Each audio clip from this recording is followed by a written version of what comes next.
తనే ఒక సంస్థని నిలబెడతానని చెప్పి బ్రహ్మర్షి పితామహ పత్రిజీ చాలా కష్టపడ్డాడండి. మనకి ఏ కష్టం లేదండి, ఏదో చిన్న క్లాస్ పెట్టడానికి ఇంత అండడానికే మనం నలుగురిని పిలిచి అందుతున్నాం తప్ప ఏ కష్టం లేదు మనకి. కష్టం అంతా ఆయన పడ్డాడు. అంటే సంస్థని నిర్మించడం అంటే మామూలు విషయం కాదు. ఒక గ్రామంలో 10 మందికి ధ్యానం అందించడానికి మనకి ఎంతో కష్టమవుతుంది. అలాంటిది కొన్ని లక్షల మందిని తను తయారు చేసిందంటే మొట్టమొదటి అడుగు ఎంత ధైర్యంతో వేసిండు అంటే, ఈ భూమి మీద ఏ మూగజీవి కూడా చనిపోకూడదు, మన ఆహారానికి బలి కాకూడదు. దానికి అది చనిపోతే వేరే విషయం, కానీ ఆహారం కోసం మనం వాటిని బలిచ్చి చంపుతున్నాము, అది ఆపడం కోసం బ్రహ్మర్షి పితామహ పత్రిజీ అంటే శాకాహార జగత్ చేయడం కోసం, ముఖ్యంగా శాకాహార జగత్. అందుకని శాకాహార ర్యాలీ అంటే తనకి ప్రాణం. బ్రహ్మర్షి పితామహ పత్రిజీకి శాకాహార ర్యాలీ అంటే ప్రాణం. అందుకనే మనం ర్యాలీకి వెళ్ళినప్పుడు ఏం చెప్పాలి? స్లోగన్స్ చెప్పాలి. స్లోగన్స్ చెప్తే ఏమవుతుందంటే, మనం ఏ గొంతుతో అయితే తిన్నామో అమ్మ, ఆ గొంతుతో మనం స్లోగన్స్ చెప్తే నీ స్లోగన్స్ ఎవరైతే విని మారుతారో వాళ్ళు శాకాహారులుగా మారితే మన ఒక జన్మ కర్మలు దగ్ధమవుతాయి. ఇంత ఉందండి శాకాహార ర్యాలీలో ఎగరడం దుంకడం ముఖ్యం కాదు. మనం ఏ పాటకు ఎగురుతున్నాం రోడ్డు మీద అన్నది తెలుసుకోవాలి. మరి సాక్షాత్తు బ్రహ్మర్షి పితామహ పత్రిజీ ఈరోజు నేను మీకు వీడియో పెట్టిన, నిన్న వీడియో ఒకటి అందరికీ పెట్టిన, ఏమని చెప్తున్నాడు? నేను ఆనందుడు అనే శిష్యుణ్ణి బుద్ధుని దగ్గర నా ఒడిలోనే చనిపోయిండు బుద్ధుడు నా ఒడిలో చనిపోయిండు, నేను అతని శిష్యుణ్ణి. నేను మళ్ళీ పత్రిజీ శరీరం లోపలికి వచ్చి ఈ జగత్తుని శాకాహార జగత్తు, ధ్యాన జగత్తు, పిరమిడ్ జగత్తు చేయడానికి ముఖ్యంగా శాకాహారం గురించి వచ్చిండు. మూగజీవుల రక్షణ కోసం వచ్చిండు అని అంటే ఆయన ఎంత శక్తి ఉంటుంది, ఎంత గొప్పవాడు, మామూలు విషయం కాదు కదా. అంటే అది అంత ఈజీ కాదండి. మన ఒక్క మనిషి మారడానికి ఎంతో కష్టంగా ఉంది శాకాహారులు. మరి కొన్ని వేల మందిని, లక్షల మందిని ఈరోజు తయారు చేసిందంటే, ఒక్క సంవత్సరం మౌనం ఉంటే ఒక 20 సంవత్సరాలు పనిచేసిందండి ఆ శక్తి. మౌనానికి అంత శక్తి ఉంటుంది. అందుకనే ప్రతి వారానికి ఒకసారి, 15 రోజులకు ఒకసారి నేను ఎంత తిరిగినా, ఎన్ని క్లాసులు చెప్పినా, ఏకాదశి రోజు ఏం తినకుండా ఆయన మనకు నేర్పిండు కదా, మనం నేర్చుకున్నాం కదా. నేర్చుకుంటే సరిపోదు, ఆచరించి చూడాల. అంటే మన శరీరము ఒక వజ్రంగా తయారు చేయడానికి అది లంకనం అనేది చాలా ఉపయోగపడుతుంది. వారానికి ఒకసారి చేస్తామా? 15 రోజులు, 6 రోజులు సందడంతా తింటున్నాం. ఆ తిన్నప్పుడు పుట్టిన కణాలు చనిపోతూ ఉంటాయి. ఆ చనిపోయిన కణాలని మన లోపల శుద్ధి చేసుకోవడం కోసం ఆ రోజు ఏం తినకుంటేనే ఇలా మనకి ఔషధంగా మారుతుంది. అలా బ్రహ్మర్షి పితామహ పత్రిజీ శాకాహారం గురించి ఏ సొసైటీ అయితే చెప్తుందో అప్పుడు 100% మార్కులు దానికి పడుతుంది, అది సత్యము అన్నాడు. అలాంటి సొసైటీని నిర్మించి పిఎస్ఎస్ఎంని స్థాపించి ప్రతి 20 సంవత్సరాలకు ఒకసారి మొత్తం 45 సంవత్సరాలు తను పనిచేసిండు ఈ సంస్థకి. అలా 20 సంవత్సరాలకు 1 సంవత్సరం మొత్తం మౌనం. అట్లా తన జీవితంలో 2 సంవత్సరాలు మౌనం పాటించింది. 1 సంవత్సరం మొత్తం టమాటా సూపు తాగి ఫస్ట్ 20 సంవత్సరాలు ఒక కొలిక్కి తీసుకొచ్చిండు సంస్థని. మళ్ళా 1 సంవత్సరం మేము ధ్యానంలోకి వచ్చిన, మళ్ళా 1 సంవత్సరం ధ్యానం, మళ్ళా మౌనం పట్టేది. మళ్ళీ మౌనం బట్టి అప్పుడు మళ్ళీ మిగతా 20 సంవత్సరాలు కంప్లీట్ అయిన తర్వాత ఇంకా నా పని అయిపోయింది చెప్పడం, మిగతాదంతా మీరే చెప్పుకోవాలి అని చెప్పి అప్పుడు బ్రహ్మర్షి పితామహ పత్రిజీ ఒక 2013లో చెప్పిండు. 2013లో స్టేజ్ మీద మేము 2011లో ధ్యానంలోకి వచ్చినాం. 2013లో బ్రహ్మర్షి పితామహ పత్రిజీ ఏం చెప్పిందంటే, ఇంకా 8 సంవత్సరాలు నేను జీవించి ఉంటానని స్టేజ్ మీద చెప్పిండు. అంటే 2013 నుంచి 8 సంవత్సరాలు లెక్క పెడితే 2021, అప్పుడు 2021 అవుతుందా, 23 అవుతుందా? 8 నుంచి 2013 నుంచి 8 సంవత్సరాలు అంటే కరెక్ట్ ఒక సంవత్సరానికి సారు చెప్పిన సంవత్సరానికి శరీరాన్ని వదిలిపెట్టిండు. అది మనకు ముందే చెప్పిండు. అంటే చూడండి వాళ్ళ శక్తి ఎంత దూరం ఉందో చూడండి. 13లో చెప్పిండు నేను 8 సంవత్సరాల తర్వాత నేను మరణిస్తాను. ఇప్పుడు మనం ఎన్ని సంవత్సరాల తర్వాత మరణిస్తామో చెప్తామా? అలా అంత శక్తితో ఉన్నాడు పత్రిజీ. మరి అలాంటి శక్తివంతుడు ప్రతి స్త్రీని మేల్కొల్పడానికి తను మహిళా ధ్యాన మహాచక్రాలు 2019లో మొదలుపెట్టిండు. ఎందుకంటే మహిళా ధ్యాన చక్రాలు అంటే ఏంటిదంటే మహిళకి శక్తి ఎక్కువ, ఆ శక్తిని బయటకి తనకు తాను తెలుస్తలేదు, తనలో ఎంత శక్తి ఉందో తెలుస్తలేదు అని ఆ శక్తిని తెలపడానికి బ్రహ్మర్షి పితామహ పత్రిజీ ప్రతి స్త్రీని ముందుంచుతుండే. ముందుంచి గరిటెలు పట్టిన చేతితో మైకులు పట్టాలని చెప్తుండే. గరిటెలు పట్టిన చేతులు మైకులు పట్టాలి, కానీ మైకు పట్టేటప్పుడు అహంకారం తెచ్చుకోవద్దని కూడా చెప్తుండే. ఎందుకంటే నా అంతటోళ్ళు లేరు అన్న అహం మనకి ఎప్పుడు రావద్దండి. ఇప్పుడు 10 మందికి చెప్పగానే ఎంత మంచి చెప్పినా అప్పటి నుంచి అంటున్నారు మీరు అందరూ, అప్పుడు అది నాకు ఈగోని తెస్తుంది. ఆ ఈగో వస్తుందా అని మనం సెల్ఫ్ చెక్ చేసుకోమని ఇది కూడా చెప్పిండు సార్. మనకు భగవంతుడు ఎంత కాపాడుతాడో గురువు అంతకంటే ఎక్కువ కాపాడుతాడండి. అందుకనే నిరంతరం మనము మనలో ఉన్న శక్తిని మనం ఉపయోగించుకోమంటుండు. ఆయనకేం ఉపయోగించుకోమని చెప్పలే. మనలో ఉన్న శక్తి బయటకి తీస్తే ఎలా తీస్తావు బయటకి అంటే నీ లోపలికి నువ్వు వెళ్ళినప్పుడు నీ లోపల ఎంత టాలెంట్ ఉంది. ఇప్పుడు అర్థమవుతుందా లేదా మేడం? దేనికన్నా భయపడతామా? ఇప్పుడు ధ్యానంలోకి వచ్చినాక భయం లేదు. ఏ రోగం వచ్చినా ధ్యానం అనేది ఉంది, పోగొట్టుకుంటా అన్న సత్తా మనలో పెరిగిపోయింది. అంటే ఏమైంది? మన లోపల భవరోగం పోయింది. ఏ రోగం? భవరోగం అన్నింటికంటే పెద్ద రోగం అని చెప్పిండు గురువులు. అంటే భవరోగం ఉండడం వల్ల ఏమవుతుంది అంటే ఇప్పుడు కరోనా టైంలో ఏమైందమ్మా? కరోనా వచ్చిన దానికంటే ఎక్కువ భవరోగం వల్లనే చనిపోయింది. అప్పుడు నాకు వస్తుందేమో, నిన్ను ముట్టుకుంటే నాకు వస్తుందేమో, నిన్ను పట్టుకుంటే నాకు వస్తుందేమో అనే ఆ భయంతో చనిపోయింది. అది నీ పేరే భవరోగము. అంటే భయము బాగా డేంజర్. మరి ధ్యానం చేస్తే ఏమవుతుందంటే భయం పోతుంది. అంటే నా ఇల్లు ఎట్లా, కొందరికి భర్త చనిపోతాడు తొందరగా, నా పరిస్థితి ఏంది అని పరిశాన్ అవుతారు. ధ్యానంలోకి వస్తే ఈరోజు జగిత్యాల జిల్లాలో భూపత్పూర్ గ్రామంలో లత అనే అమ్మాయి ఉంటుంది. ప్రతి సంవత్సరం 3 రోజుల భగవద్గీత యజ్ఞం ఎందుకు పెడుతుందంటే భగవద్గీత యజ్ఞం ద్వారానే ఆమె తనలో ఉన్న భయాన్ని పోగొట్టుకుంది. ఎందుకంటే భర్త చనిపోయినాక కొన్ని రోజులకి కొడుకు చనిపోయింది. ఉన్నది ఒకటే కొడుకు. ఎట్లా అయిపోయిందంటే ఆమె చెప్పలేదు, ఇంకా మంచాలకి వెళ్ళి ఇవ్వలే, నేను ఇప్పుడే చచ్చిపోతే ఇంకా నాకేం పని ఉంది అనుకుంది పిచ్చిది. కానీ బ్రహ్మర్షి పితామహ పత్రిజీ చెప్పిన ధ్యానం ఉందే ఆమెకి ఒకరి ద్వారా అందింది. ఆ ధ్యానం ఎప్పుడైతే అందిందో మెల్లిమెల్లిగా ఆమె మేల్కొంది. నువ్వు చావడానికి రాలేదు, నీ భర్త నీ కొడుకు ఏమన్నా కావాలని చచ్చిపోయింది కాదు కదా. ఒకరేమో అనారోగ్యంతో చనిపోయింది అంటే డిజైన్ చేయబడింది, ఇంకొకరు ఆటోమేటిక్గా అనుకోకుండా చనిపోయింది, సడన్గా చనిపోయింది, అది కూడా డిజైనే ఉంటుంది. మనము ఊరేసుకొని చచ్చిపోతే, మందు తాగి చచ్చిపోతే, టాబ్లెట్ వేసుకొని చచ్చిపోతే అది బలవంతం మరణం. ఆ బలవంతం మరణం చనిపోయినప్పుడు మనం ఆత్మహత్య అంటాం, ఆత్మహత్య చేసుకున్నాం అంటాం. కానీ అది ఒరిజినల్ మరణం కాదు. మనకి సడన్గా యాక్సిడెంట్ అవ్వడం కానీ, సడన్గా హార్ట్ అటాక్ వచ్చి చనిపోవడం అన్నీ సడన్గా జరుగుతున్నప్పుడు, లేకపోతే మంచాల పడి ఒక రోగాన్ని బోధిస్తూ చనిపోవడం అనేది అది మనం తెచ్చుకున్న మరణం.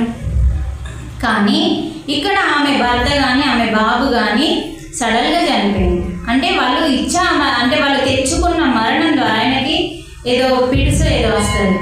తర్వాత అబ్బాయికి కూడా సడన్గా ఆయనకి భర్తనేమో ఒక పని మీద పిల్లాడు పిడుసుతో చనిపోయిండు. భర్త ఆర్ఎస్ఎస్లో ఒక మెంబర్, ఆర్ఎస్ఎస్ అంటే తెలుసు కదా, అందులో ఒక మెంబర్. అతను వెళ్తూ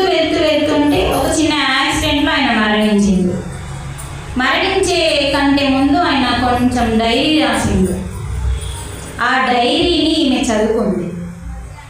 ఆయన ఎంత అద్భుతంగా ఆ డైరీని రాసిందంటే, ఆయనకి మరి ముందే తెలుసు ఏం తెలుసు కానీ అన్ని అద్భుతాలు రాసిండు. ఆ అద్భుతాలు చదివిన రోజు ఈమె మనిషిగా మారింది. అప్పటి వరకు ఆ డైరీ తీయలే, ఏం చేయలే. ధ్యానం దొరికినాక ఆ డైరీ దొరికింది. తర్వాత ఆమె ధ్యానం చేస్తూ ఆ డైరీ చదువుతూ, ఓహో నాకు ఇప్పుడు అర్థమైంది, నేను లోక కళ్యాణం కోసం పని చేయాలి కాబట్టి నాకు నా భర్త నా కొడుకు ఇక్కడ ఈ రూపంలో ఇలా వెళ్ళిపోయి నాకు హెల్ప్ చేసి నన్ను ముందుకు నడిపించిందే వాళ్ళు అని చెప్పి ఈరోజు కొందరు మాస్టర్లను తయారు చేస్తుంది. ఆమె తయారైందే కాకుండా 4 సంవత్సరాల నుంచి చేస్తుంది. ఆమె ధ్యానంలోకి వచ్చి 4 సంవత్సరాలే అవుతుంది. మరి 4 సంవత్సరాల నుంచి వెంకటేశ్వర స్వామి గుడిలో పెట్టింది. ఏ రోజు తెలుసా? శ్రీరాముని ప్రాణ ప్రతిష్ఠ రోజు నన్ను విడిచిపెట్టింది. మరి ఆ డిజైన్ కూడా ఎట్లా జరిగిందంటే, ఆమె నాకు సంక్రాంతి కంటే ముందు ఫోన్ చేసింది. చూడండి, ఏదన్నా డిజైన్ జరుగుతుందంటే అది ప్రణాళిక చేసి ఉంటుంది. నాకు సంక్రాంతికి ముందు ఫోన్ చేస్తే, నేను పిల్లలు వచ్చినప్పుడు ఎప్పుడు క్లాసులు తీసుకోను, నా పిల్లలకి ఇంపార్టెంట్ ఇస్తాను. నాకు పిల్లలు వచ్చిండ్రు సంక్రాంతికి, నేను రాను అని చెప్పి, మరి ఏ రోజు వస్తావు మేడం అంటే, నా పిల్లలు 80th 90th వెళ్ళిపోతారు, నేను 20 నాడు వస్తా అని చెప్పిన. అంటే 20, 21, 22 నాడు కదా మనకి ప్రాణ ప్రతిష్ఠ. శ్రీరాముని ప్రాణ ప్రతిష్ఠ రోజు అక్కడ మనం 3 రోజుల యజ్ఞాన్ని క్లోజ్ చేసుకోవడం. అంటే మనకి 20, 21, 22 అనేది ఆ రోజు మనం అనుకోకుండా సడన్గా తీసుకున్న డేట్స్ అవి. మాకు ఆ రోజు ప్రాణ ప్రతిష్ఠ అన్న విషయం కూడా క్యాలేదు. అంటే చూడండి, ప్రాణ ప్రతిష్ఠ రోజు జ్ఞాన యజ్ఞము వాళ్ళ ఊర్లో భగవద్గీత యజ్ఞాన్ని వెంకటేశ్వర స్వామి గుడిలో మొదలుపెట్టింది. అలా ప్రతి సంవత్సరము అప్పుడు 10 మంది వచ్చిందండి నేను వెళ్తే యజ్ఞానికి. ఇప్పుడు 200 మంది తయారైంది. 4 సంవత్సరాల నుంచి ఆమె కష్టపడుతుంది. అంటే ఒకరు తలుచుకుంటే ఏం జరుగుతుంది అని చెప్పడానికి ఆమెను ఎగ్జాంపుల్. అంటే చనిపోయినా కూడా నేను కూడా చనిపోతాను, మంచాన్ని వదిలిపెట్టలే, అంత బల్లైపోయింది మంచానికి. తర్వాత ఈ ధ్యానం ఉంది. అందుకే ఈ ధ్యానము ఎవరి ద్వారా ఎవరికి అందుతుందో, ఎవరు మారుతారో, ఎవరు మాస్టర్ అవుతారో తెలియదు. కాబట్టి మనం అందరం తిరుగుతూ చెప్పాల్సిందే. తిరుగుతూ చెప్పకపోతే ఎక్కడో ఉన్న వాళ్ళకి ఎట్లా అందుతుందండి? అందది కదా. మనకు సాధ్యమైనంత వరకు మనం ఫస్ట్ నేర్చుకొని ఎంత వీలైతే అంత ఫస్ట్ మనం మారితే మన ఇంట్లో అద్దనరండి. మనం మారము, మనం మళ్ళీ అహంతో కొట్టుకపోతాం, అప్పుడు ఇంట్లో వాళ్ళు అద్దంటారు. ఫస్ట్ మనం మారాలి. మనం మారి మనం ఎంతగా గుణం మార్చుకున్నామో, ఎంత ఆరోగ్యంగా ఉన్నామో, ఎంత చేదోడు వాదోడుగా ఇంటి వాళ్ళకు ఉంటున్నామో దాన్ని బట్టి మనల్ని బయటకు పంపిస్తారు. అప్పుడు బయటకు పంపిస్తే నువ్వు ఎదగడానికి అది కారణమవుతుంది. మళ్ళీ మనం బయటకు వెళ్ళి అహం పెంచుకోకుండా నిమిత్త మాత్రంగా నాది నా ద్వారా జరపబడుతుంది కానీ నాదేమీ లేదు అన్న భావంతో నువ్వు ఈ ప్రోగ్రాంలు చేయాలి. మరి లేకపోతే నాకు ఇంత తీరిక లేకుండా ప్రోగ్రామ్స్ రావడానికి కారణం ఏంటి? ఒక్క క్లాస్ మొదలు పెడితే ఇప్పుడు 5 క్లాసులు అయినాయి. పల్లికొండ 1, నిన్న 2, నిన్ననే 2 క్లాసులు, 3 క్లాసులు అయిపోయినాయి. ఇలా 4, రేపటికి 5వ క్లాసు. ఒక క్లాసు మనం వాట్సాప్లో పెడితే మేడం వచ్చేస్తుంది అని చెప్పి 5 క్లాసులు అయినాయి. పెట్టడానికి కారణం ఏంటంటే మనం చెప్పే విధానము మన ద్వారా మనకి భగవంతుడు ఇచ్చిన వరం ఇది. అంటే నాకు చెప్పే టాలెంట్ ఆయన ఇచ్చిండు కాబట్టి ఆయన మన ద్వారా చెప్పించబడుతున్నాడు. ఎందుకు అంటే అందరి దిమాగ్లో ఎలా కూర్చుండబెట్టాలో ఆ టాలెంట్ మనకు భగవంతుడే ఇచ్చిండు. అంటే అంత వివరంగా తపనతో చెప్పాలి. మనం తప్పించిపోయి చెప్తే వాళ్ళకి ఎదుటి వాళ్ళకి మారని వాళ్ళు కూడా మారుతారు మేడం. శాకాహారులు నేను గాను నేను తింటా వాళ్ళేం చేస్తారు అనుకున్న వాళ్ళు కూడా మారుతారండి. ఎందుకంటే మనం చెప్పే విధానం మనం ఫస్ట్ నేర్చుకోవాలి. అందుకని బ్రహ్మర్షి పితామహ పత్రిజీ ముఖ్యంగా శాకాహార ర్యాలీ అంటే చాలా ఇష్టం కాబట్టి మనం ర్యాలీలో తిరుగుతున్నాము అంటే మెల్లగా చెప్పద్దు, అరిచి చెప్పాలి. అంటే గొంతెత్తి చెప్తే మనం ఎంత గట్టిగా చెప్తే అంత వాళ్ళు మనల్ని చూస్తారు. చూసినప్పుడు మనం నడిచిన ప్రతి ప్రాదానికి చెప్పిన ప్రతి అక్షరానికి మనం తిన్నది కడిగేయబడుతుంది. అందుకని శాకాహార ర్యాలీలో స్లోగన్స్ చెప్పాలి. స్లోగన్స్ నేర్చుకోవాలి. ఇంటికాడ ఉన్నప్పుడు ఏం చేస్తారు, నేర్చుకోవాలి స్లోగన్స్, ఏదానికి ఏది చెప్పాలి అన్నది నేర్చుకొని ఆ స్లోగన్స్ చెప్తూ వెళ్ళాలి. కానీ డ్యాన్సులు ఏ పాటకు చేయాలో తెలుసుకోండి. రోడ్ల మీద డ్యాన్సులు చేసినప్పుడు వాళ్ళు వచ్చి మనల్ని ప్రశ్నించినందుకు ఎవరన్నా సమాధానం చెప్పే స్థితిలో మనం ఉన్నామా? మీరు ఏ ప్రోగ్రాం చేస్తున్నారు? శాకాహార ర్యాలీ ఎవరైనా చేస్తున్నారా? దునియా మీద మనం చేస్తున్నామా? దునియా ఎవరు శాకాహారం గురించే చెప్పారు, ర్యాలీలు తీస్తారా? మరి మనం శాకాహారం గురించి ధైర్యంతో పత్రిజీ చెప్తున్నాడంటే అదే ధైర్యంతో అదే నమ్మకంతో మనం చెప్తున్నాం కదా. మనం చెప్తున్నప్పుడు రోడ్ల మీద ర్యాలీలు తీస్తున్నప్పుడు ఆలోచన వేయాలి కదమ్మా మనం. మరి మూగజీవుల పాట పెట్టి మనం డ్యాన్స్ చేస్తే ఏమన్నట్టు?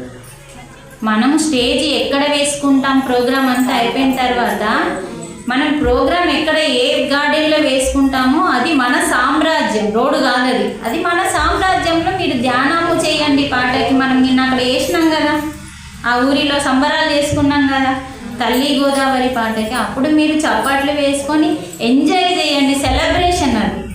కానీ రోడ్ల మీద మూగజీవుల పాటలకి మనం ఎప్పుడు డ్యాన్స్ చేయొద్దండి. ఎందుకంటే ఎవడో ఒకడు ఖచ్చితంగా అడిగేటోడు వస్తాడు మనకు. అందుకని బ్రహ్మర్షి పితామహ పత్రిజీ ఎక్కువగా ఇంపార్టెంట్ ఇచ్చేది ర్యాలీలకి. ఆ ర్యాలీ మనం తప్పకుండా పాల్గొని మనం తిన్న పాపాన్ని కడిగేసుకోవాలి. తిన్న పాపం కడగాలి అంటే ర్యాలీలో పాల్గొనాలి. మనం మానేసినట్టు అందరినీ మానేపించేలాగా మనం వాళ్ళకి వివరించి చెప్పాలి. ఖచ్చితంగా నువ్వు బంద్ చేయి అని కూసోవద్దు, ఆర్డర్లు వేయద్దు. మన దాంట్లో orders, no order, no comments, no judgements. అందుకని ఆర్డర్లు వేసేదానికి మనకి లేదు హక్కు. అందుకే ఇందాక మన శ్లోకంలో కూడా నేర్చుకున్నాం, వాడు చెండాలుడైనా సరే బ్రాహ్మణుడైనా సరే అది కుక్క అయినా సరే ఏనుగైనా సరే ఏం చెప్పిండు? విద్యా వినయ సంపన్నే. అంటే ఎంత విద్య వచ్చినా బ్రాహ్మణుడైనా ఒకటే, చెండాలుడైనా ఒకటే. అంటే వాడిని కూడా అతన్ని ఇతన్ని సమానంగా చూడు, కానీ వాడు మంచివాడని నెత్తి మీదకి ఎక్కించుకోకు, వీడు చెడ్డవాడని కాళ్ళ కింద తొక్కకు. వారిని వారి కర్మకే వదిలేయాల, కానీ మనం అక్కడ వారిని అవమానించడం కానీ నిందించడం కానీ నీకు తగదు అంటున్నాడు.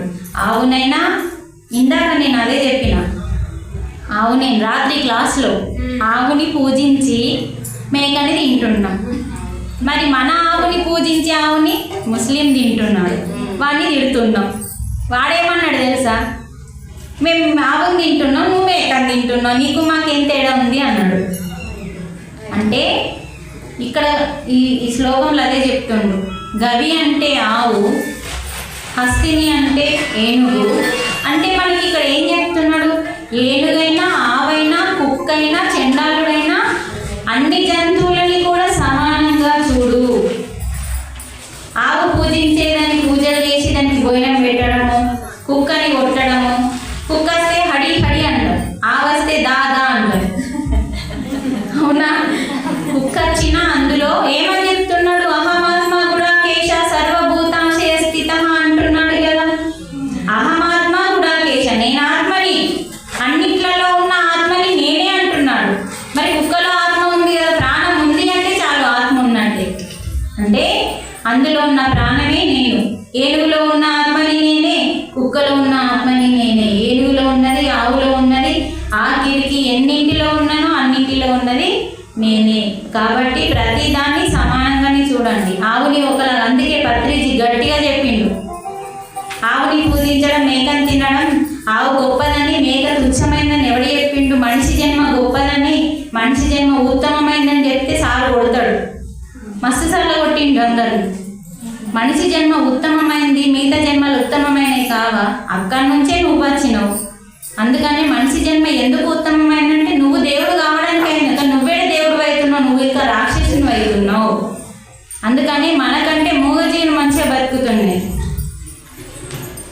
చక్కగా మనకి పత్రిజీ ఎంత చక్కగా ఈ భగవద్గీతని వివరించి ఇచ్చిందో మనం చదవాలి, నేర్చుకోవాలండి. మనం ఏం పెట్టాలా? హంస మనం సప్తాలు పెడితే రోజు ఒక శ్లోకం మనమే చదవచ్చు. రోజు ఒక శ్లోకం ఒక్కొక్కరికి ఎవరెవరికి చదవస్తుందో శ్లోకం చదివి శ్లోకం కింద ఏం చెప్తున్నాడు పత్రిజీ ఎందుకు ఇంత వివరణ ఇచ్చిందంటే, మనకు కొన్ని శ్లోకాలు సరిపోతాయి మనం మారడానికి. 700 శ్లోకాలలో కొంచెం డబుల్ ఒకటే లాంటి మీనింగ్ ఉంది కాబట్టి అన్నీ అవసరం లేదు. కనీసం కొన్నన్నా చదవండి, ఆ కొన్నన్నా చదివితేనన్నా మీరు మారుతారు అని చెప్పి బ్రహ్మర్షి పితామహ పత్రిజీ మనకి 104 శ్లోకాలకి అంతరార్థాన్ని అచ్చ తెలుగులో ఇచ్చిండు. అలాంటి భగవద్గీత అన్న కనీసం మన ఇంట్లో ఉండి రోజు ఒక శ్లోకం బట్టి పెట్టాల్సిన అవసరం లేదు, తప్పు లేకుండా చదవడం రావాలి. అర్థమవుతుందా? శ్లోకము తప్పు లేకుండా చదవడం, ఎక్కడ దీర్ఘం ఉంది, ఎక్కడ ఒత్తులు ఉన్నాయి, దాన్ని చూసుకుంటే చదవాలి. ఇప్పుడు చూడండి, యుక్తాహార, హార అలా చూసుకోవాలి. విహారస్య, హాకి దీర్ఘం ఉంటుంది, విహారస్య అట్లా. అంటే యుక్తాహార విహారస్య యుక్త చేష్టస్య కర్మసు యుక్త స్వప్నావబోధస్య యోగో భవతి దుఃఖః. అలా చక్కగా తప్పులు లేకుండా చదవడం వస్తుంది. చూడకుండా చదవాలంటే ఏం లేదండి, మీరు చూసుకున్నా కూడా చదవచ్చు. అలా చేయగా మనకే అలవాటు అయిపోతుంది. కానీ దానికోసం మీరు కష్టపడద్దు, దాని కిందున్న దానికోసం కష్టపడాలి. దాని కింద ఏముంది? ధ్యాన వివరణ, తాత్పర్యం. ఆ తాత్పర్యంలో మనకి ఏం చెప్తున్నాడు భగవంతుడు అంటే, ఇందాక నేను చెప్పినా కదా, ఆహారం గురించి, నిద్ర గురించి, మన చేష్టల గురించి సరిగా ఉంటే ఈ ధ్యానం చేస్తే అప్పుడు మీకు దుఃఖం పోతుంది అంటున్నాడు. అంత స్టోరీ ఉంది ఒక శ్లోకానికి. అందుకని అలా చక్కగా మనము దాన్ని పట్టుకోవాలి. శ్లోకము చదవడం వరకు సరిపోతుంది.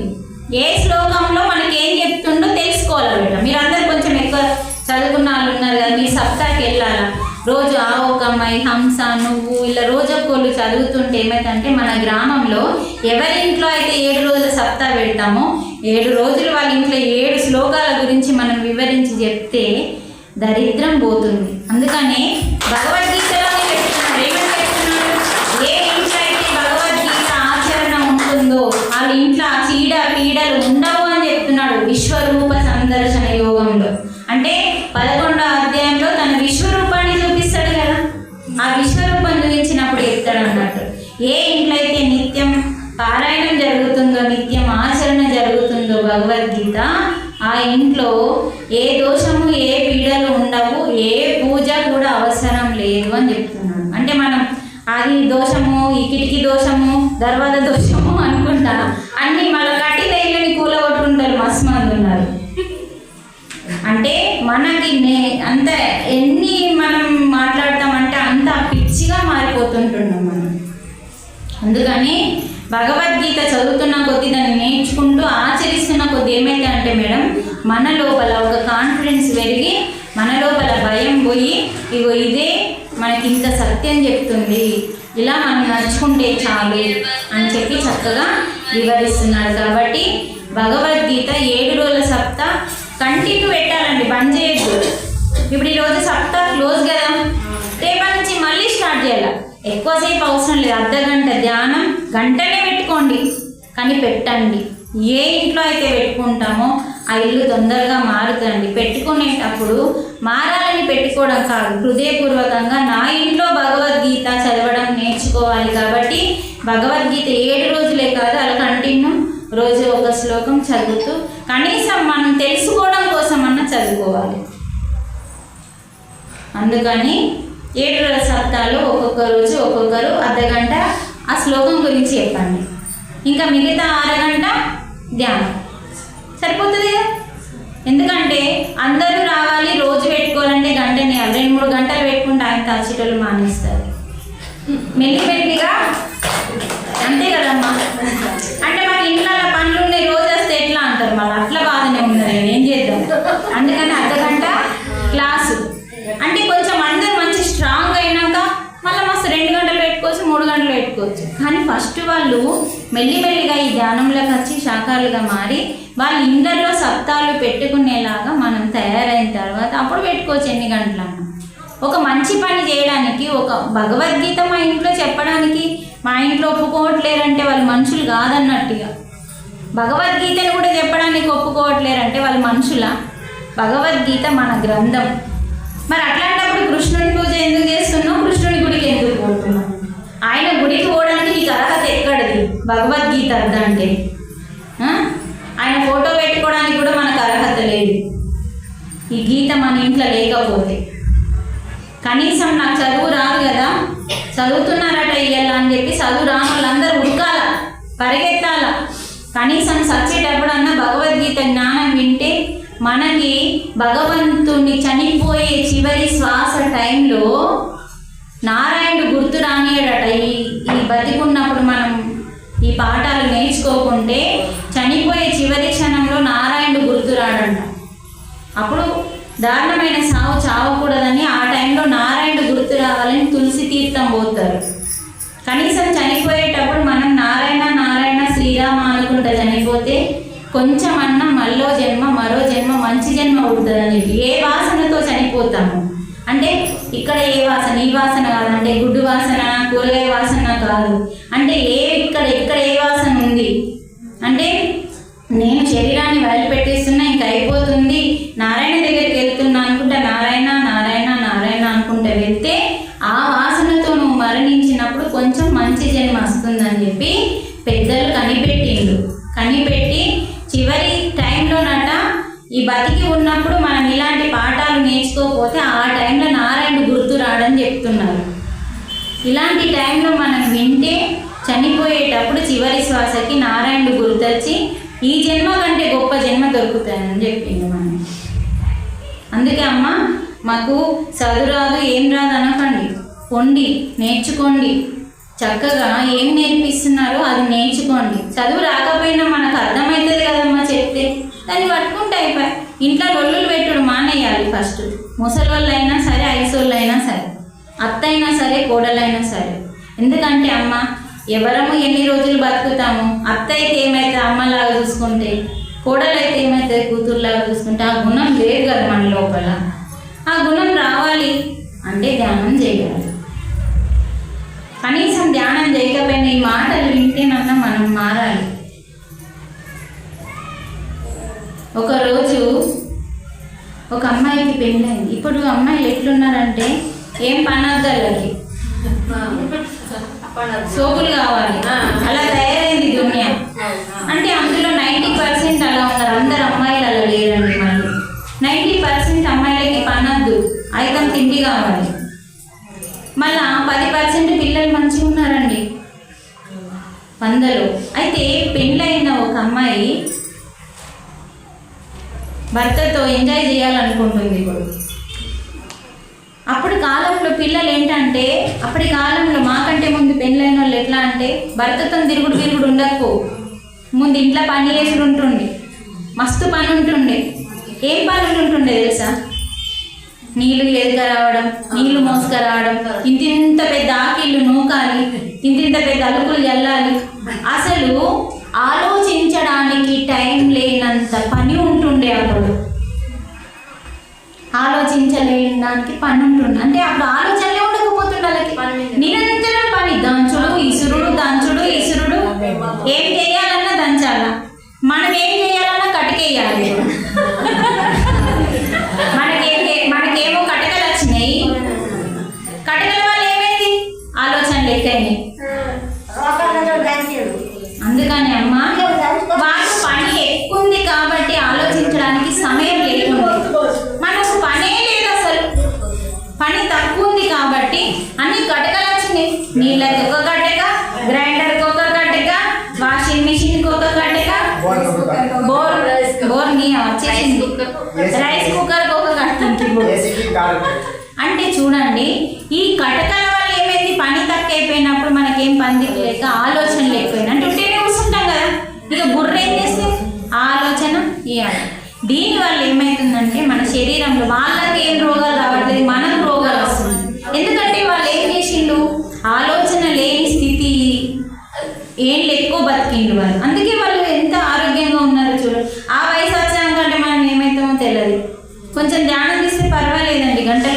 స్నానం చేస్తే పర్వాలేదు. చూడండి వాళ్ళు ఇప్పుడు కూడా కింద కూర్చోగలిగింది, మనకి ఇప్పుడే కింద కూర్చో వస్తలేదు. వాళ్ళు కింద కూర్చోగలుగుతున్నారు అంటే వాళ్ళ బాడీ ఆహారం మంచిది తీసుకున్నది. అంటే మందులేని ఆహారం, ప్రకృతి ద్వారా పండిన ఆహారం తీసుకున్నదే కాకుండా వాళ్ళు ప్రతిదీ శరీరానికి మస్తు పని చెప్పింది. అందుకని వాళ్ళ కాళ్ళ చేతులు ఏమైపోయినాయి అంటే ఒక స్టిఫ్గా తయారైపోయినాయి. వాళ్ళ కాళ్ళ చేతులకి నడిచిళ్ళు ఎంతన్నా దూరం నడుచుడే ఉంటుండే, ఎంతన్నా పని చేసుడే ఉంటుండే. కాబట్టి ఏమైపోయిందంటే శరీరం దృఢంగా తయారైపోయింది. అలా మనసులో ఒక ఆలోచన రాకపోతుండే. కాబట్టి వాళ్ళకి రోగాలు రాకపోవడానికి కారణం వాళ్ళకు పనులు ఉన్నాయి. మనకి ఏ పని లేదు. ఇప్పుడు అన్నిటికీ కట్టలేసరికి ఖాళీగా కూర్చుంటాం, కథం బుర్రలో చెత్త వస్తుంది. దానివల్ల మనకి తొందరగా మరణం వస్తుంది, తొందరగా రోగాలు వస్తున్నాయి. అందుకని చక్కగా మనము అన్ని పనులు, ఇప్పుడు కూడా నేను మా ఇంట్లో పని మనుషులు ఉండరండి, ఏ కట్టకలు లేవు మా ఇంట్లో. అన్ని పనులు నేను స్వయంగా చేసుకుంటాను. ఒక్క పని మనిషి కూడా లేదండి. చాలామందికి బట్టలకి బోళ్ళకి పని మనుషులు ఉంటారు. ఇల్లు వాకిలి నూకడంతో, కడగడంతో, తోమడంతో, పిండడంతో ప్రతిదీ నేను చేతులతోనే చేసుకుంటాను. మేము పైన ఉంటాం కాబట్టి ఒక్కటే నూరు కూడా నూరుతానండి నేను, ఒక్క బోర్ మాత్రమే. ఎందుకంటే మేము పైన ఉంటాం, అంత పైకి మోసుకు వెళ్ళలేం. కాబట్టి దంచుడు కూడా మా సార్ గ్రైండర్ పట్టకు దంచు అంటాడు, దాని టేస్ట్ వేరుంటుంది కాబట్టి. అందుకని చూడండి, నూరింది వేరు, నూరిన కొద్ది ఏమైందంటే దాంట్లో ఉన్న రసం వస్తుంది, దాని టేస్ట్ వేరు ఉంటుంది. అదే గ్రైండర్ ఏమైతే బుర్రమని దింపగానే అది బుర్రమని సన్నగా అయితే దాని టేస్ట్ ఉండదు, అంటే దాని నుంచి రసం రాదు.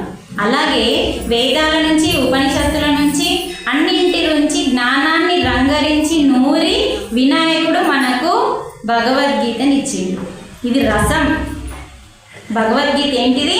అన్ని జ్ఞానాలలోకి వెళ్ళి రసాన్ని నూరి పోషిండు వినాయకుడు. వినాయకుడు ఇచ్చిండు మనకు భగవద్గీత. అందుకని వినాయకుడు తన దంతంతో రాసి ఇచ్చిండు కాబట్టి ఇంత పవిత్ర గ్రంథం మనం రోజు చెప్పుకుందాం. నవరంధ్రాలు అంటున్నాడు. మన శరీరంలో 9 రంధ్రాలు ఉంటాయి. నవ అంటే 9 రంధ్రాలు. నవరంధ్రాల తోలు బొమ్మ ఇది. ఈ తోలు బొమ్మలో మలమూత్రాలతో ఉన్న కొంప ఇది, అంటే గూడు, ఇల్లు. మలముతో మూత్రంతో, మలం అంటే తెలుసు కదా, మలంతో మూత్రంతో చీముతో నెత్తూరుతో ఉన్న కొంప ఇది అంటున్నాడు. అందుకే నవరంధ్రాల మలమూత్రాల కొంప అంటే ఇది మనము తెలుసుకోవాలి. మాసమాసాన భాగాలతికి అంటే ముట్టు రూపమే నీవురా, ముట్టు రూపమే నీవురా అంటున్నాడు. చూడు, ముట్టు ఆగితే ఆ ముట్టే నువ్వు పిండంగా మారుతున్నావు అంటున్నాడు. తల్లికి ముట్ట ఆగకపోతే అమ్మ కాదండి. అందుకని ఎప్పుడైతే పీరియడ్స్ ఆగుతాయో ఆ పీరియడ్ యొక్క అవన్నీ కణాలే పిండం తయారు చేస్తుంది. శుక్రకణము అంటాం కదా, అంటే మనకి అది ఒక గోళీగా తయారు కావాలంటే మనకు బయటకి వచ్చే ఏదైతే పీరియడ్స్ ఉందో అది టైంలో ఆ కణమే మనకు పిండంగా వస్తుంది. ఆ పిండమే మనల్ని అమ్మ చేస్తుంది. మనం అమ్మ కావాలి, 100 మార్కులు సంపాదించుకొని అమ్మ కావాలి, మాతృదేవోభవ అనే పూజలు అందుకోవాలి అంటే పీరియడ్సే కారణం. మరి అలాంటి పీరియడ్స్ని మనం తప్పు పడుతున్నాం. అసలు పీరియడ్స్కి అసలు ఏంటంటే ఒక్క నిమిషం ఉంటాయి కాబట్టి మానసికంగా కొంచెం బాధగా ఉంటుంది. అటువంటి స్థితిలో మనం ఉన్నప్పుడు వంట చేయకూడదు.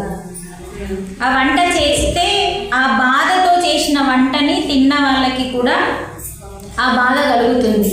అందుకనే మనకు ఆ టైంలో 3 రోజులు రెస్ట్ ఇచ్చింది. అంటే ఒక స్త్రీకి రెస్ట్ అనేది దొరకదు. ప్రతిరోజు వంట ఉంటుంది, ప్రతిరోజు పని ఉంటుంది. ఇంటి ఇళ్ళకు ఎప్పుడు పని ఉంటుందని చెప్పి యోగులు ఏం చేసిందంటే ఈ 3 రోజుల సూత్రాన్ని వాడిండు. ఈ 3 రోజులు వాళ్ళకి కొంచెం మానసికంగా, శారీరకంగా బాగుంటుందని ఏ పని చేయకుండా వాళ్ళకి రెస్ట్ ఇవ్వడం కోసం మాత్రమే, అంటే విశ్రాంతిని ఇవ్వడం కోసం 3 రోజులు పక్కకు ఉండమన్నారు. అయితే 3 రోజులు పక్క అంటే కోమటలు ఏ ఉద్దేశంతో ఉంచుతారో ఫస్ట్ తెలుసుకోండి.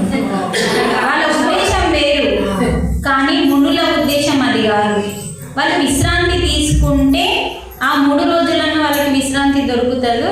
తర్వాత ఆ నొప్పి అనేది పోయిన తర్వాత మళ్ళీ యథాస్థితికి మళ్ళీ రొటీన్ పని తగులుతుంది అని చెప్పి కనీసం స్త్రీకి ఆ 3 రోజులైనా రెస్ట్ ఇవ్వాలని చెప్పి పక్కకు ఉండమన్నారు. ఆ టైంలో మనం వంట చేస్తే ఏమవుతుందంటే ఆ వెంట కొంచెం మంచిగా ఉండదు తిన్న వాళ్ళకి అని చెప్పి వంట కూడా చేయొద్దని చెప్పింది. అందుకే చాలామంది ఇళ్ళల్లో అది ఇప్పుడు మనం ధ్యానం చేసినాం అనుకో, మనం ధ్యానం చేస్తే ఏమవుతుందంటే ఆ పెయిన్ అనేది రాదు. ఫస్ట్ పెయిన్ రానప్పుడు మనకు బాధ ఉండదు కదా. అప్పుడు మనం ఆ పీరియడ్స్ టైంలో పిరమిడ్లోకి వచ్చి ధ్యానం చేసుకోవాలి. చేసుకుంటే ఏమవుతుందంటే ఆ పెయిన్ తగ్గిపోతుంది. ఒకటి 3 రోజులు మనకి పార్వతి, సరస్వతి, లక్ష్మీదేవి యొక్క శక్తులు ఉంటాయి మనకి. అందుకే 3 రోజులు మనం ఆగం దిగదు బయటకి.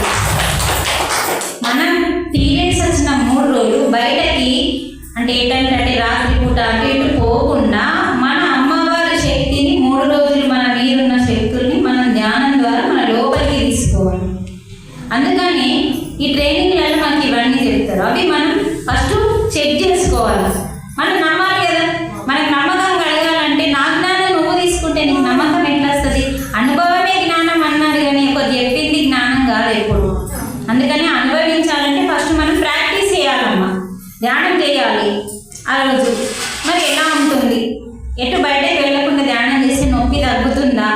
తర్వాత నీకు నొప్పి తగ్గిన తర్వాత ఎంత ఎనర్జీగా అనిపిస్తుందో అవన్నీ చెక్ చేసుకోవాలి. మరి అది ఆగితేనే మనము ఆ మైలంతా కలిస్తేనే ఒక పిండంగా మారుతుంది. అందుకే ముట్టు రూపమే నీవురా మాసాన భాగాలకి చూడండి. అంటే నెల మాసం అంటే నెల ఒక్కొక్క భాగం వస్తుంది మనకి. కాళ్ళు, చేతులు, ముక్కు, నోరు, చెవులు ఇలా ఒక్కొక్క భాగము వస్తూ ఉంటాయి. అలా మనము ప్రతిదీ వాళ్ళు ఒకలాంటి భావంతో వెళ్తే మనం దాన్ని హీనంగా చేసేసినాం. ముట్టకంటారు ఇక దూరం ముట్టడానికి సంబంధం లేదండి. వాళ్ళ రెస్ట్ కోసం మాత్రమే పక్కకు పెట్టింది అంతే తప్ప. అందుకే పత్రిజీ ఇలాంటి సంస్థలు ఉన్నాయని చెప్పి ప్రతి స్త్రీని మేల్కొల్పాలి.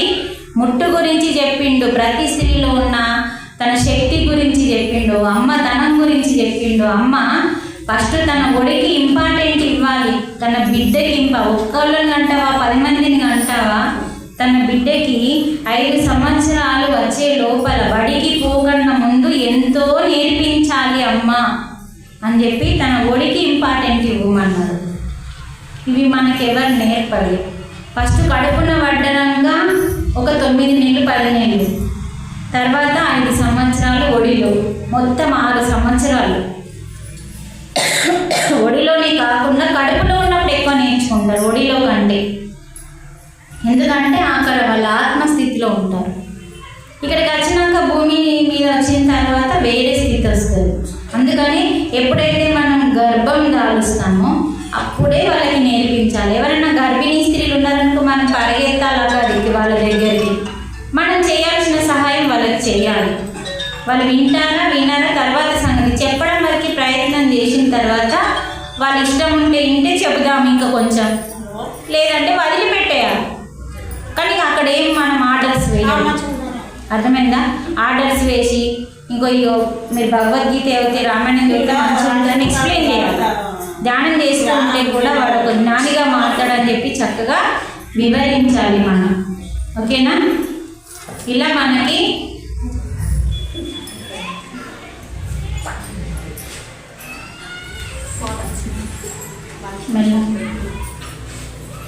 కట్టయినట్టుంది.